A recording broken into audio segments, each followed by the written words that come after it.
you look at online groups like GitHub, right? GitHub was started simply as an online garage, a place where people could come and tinker together on open source software projects for convenience, nothing more, a repository for code.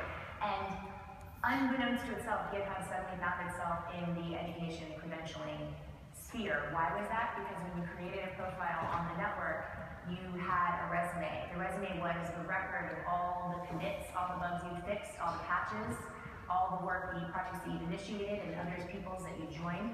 And through this ability to build this reputation, you could prove that you've done the work, you could make yourself known to a network, and then people were getting hired directly off of GitHub, so they said, hey, we're in the credentialing business.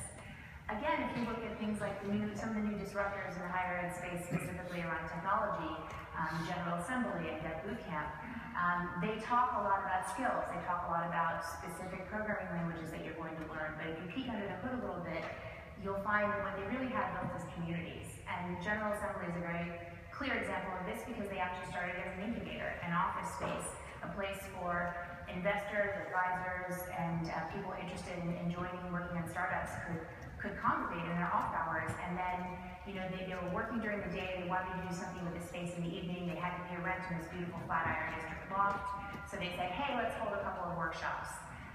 And so even as they start to get more and more into being an education company and discover that that's what they're really doing, the network always is primary. And people that hire folks that have been through a 12-week or 19-week programming bootcamp don't do so on the strength of demonstrated skills. The fact is you can't learn that much in that period of time. What they are hiring on the basis of is, I know this community, I know that they accept people and they acculturate people into being learners, being eager, being willing, and if I hire this person, they're going to be able to get on the ground, hit the ground running, and I'll be able to teach them what they need to know. So, you know, the future of credentialing, I think, is going to look a lot more like the past than we might expect. And there's another reason for this as well. You know, I think that Bob, who comes on after me, is going to talk a little bit about, you know, why we're missing credentials, why we don't have the credentials that we need as an economy, as a society. In envisioning the disruption and the future of education, it's really important to keep this fact in mind. The demand for education is only getting bigger.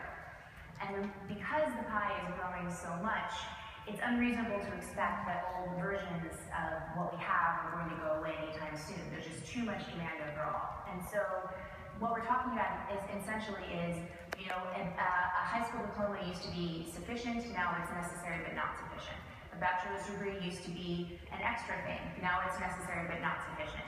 And these new forms of credentialing, you know, whether that be a MOOC or something on lynda.com that you then take and append to your LinkedIn profile, these are all credentials that we all need to be continuously earning. And so the vast appetite for types of credentials is only going to increase, and that's going to make it very difficult then for older forms to pass away quietly. They're not going to pass away, they're going to have to be forced to evolve and grow even as these new forms are growing at the same time.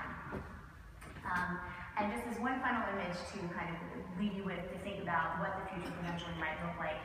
You know, in 2000, there was a dating search site formed called eHarmony, and they said, you know, we're going to harness the power of technology. We're going to fill out this questionnaire. We will match you absolutely scientifically on compatibility, on marriages. That site today has 750,000 users, pretty good, you know. Today there's a site called Tinder, right? It's an app on your phone. It has 50 million users. 50 million users, a billion matches a day. And what does Tinder do? Does it have an advanced algorithm to discover people's properties, people's abilities? No, it does not. What it does is it basically is a mechanical Turk. It allows you to engage your blink judgment on people and make a judgment yes or no, and people really prefer then to go through and use their own emotional gut level intelligence to try to make a match. And I think this is really key as we start to think about how credentialing is going to fit into the future of hiring, because people are still relying on weak ties, they're still relying on holistic gut judgment and measurements, and the purpose of applications of software and technology may be simply to facilitate that human judgment and not to take it out of the equation. Thanks.